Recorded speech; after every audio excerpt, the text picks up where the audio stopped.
काश छाड़ुनी कि जेते एंटीबायोटिक खाइले मध्य किछि रिलैक्स मिलुनी तेबे ए वीडियोटी को मिस करंतु नहीं। नमस्कार, मु डॉक्टर संध्या होमियोपैथ को आपन को वेलकम करूची। बेस्ट मेडिसिन हेउची एसबीएल रो स्टोबाल कफ सिरप। ए Stobal cough syrup both dry cough माने सुखिला काश एंड वेट कफ माने कफ सहित काशरे यूज करा जाय थाए। एहा गळारे इरिटेशन कमेबारे एवं कफ बाहरिबारे हेल्प करिथाए। ट्रोकाइटिस एंड लैरिंजाइटिस सह जड़ित काशरे मध्य हेल्प करे।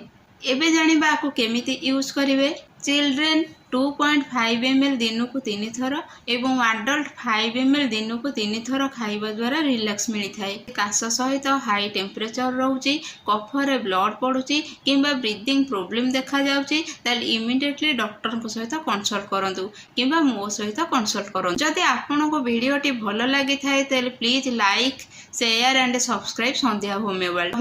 जय जगन्नाथ।